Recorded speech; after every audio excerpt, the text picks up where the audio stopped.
17واں زبور۔ ایک بے قصور آدمی کی دعا۔ اے خداوند، حق کو سن، میری فریاد پر توجہ کر، میری دعا پر جو بے ریا لبوں سے نکلتی ہے کان لگا۔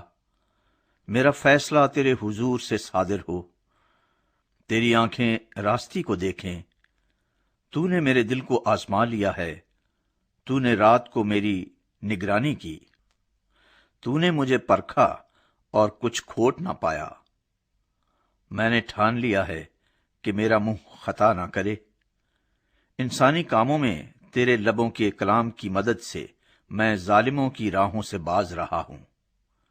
میرے قدم تیرے راستوں پر قائم رہے ہیں، میرے پاؤں پھسلے نہیں۔ اے خدا، میں نے تجھ سے دعا کی ہے، کیونکہ تو مجھے جواب دے گا۔ میری طرف کان جھکا اور میری عرض سن لے۔ تو جو اپنے داہنے ہاتھ سے اپنے توکل کرنے والوں کو ان کے مخالفوں سے بچاتا ہے، اپنی عجیب شفقت دکھا۔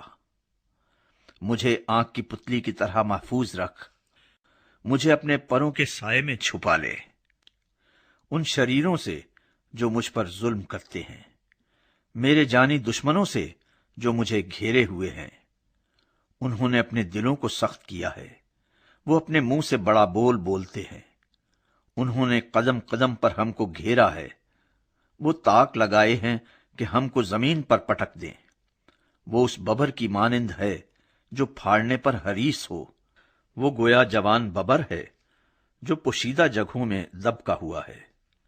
اٹھائے خداوند، اس کا سامنا کر، اسے پٹک دے۔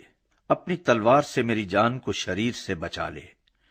اپنے ہاتھ سے اے خداوند مجھے لوگوں سے بچا، یعنی دنیا کے لوگوں سے جن کا بخرا اسی زندگی میں ہے اور جن کا پیٹ تو اپنے ذخیرے سے بھرتا ہے۔ ان کی اولاد بھی حسب مراد ہے، وہ اپنا باقی مال اپنے بچوں کے لیے چھوڑ جاتے ہیں، پر میں تو صداقت میں تیرا دیدار حاصل کروں گا۔ میں جب جاگوں گا تو تیری شباہت سے سیر ہوں گا۔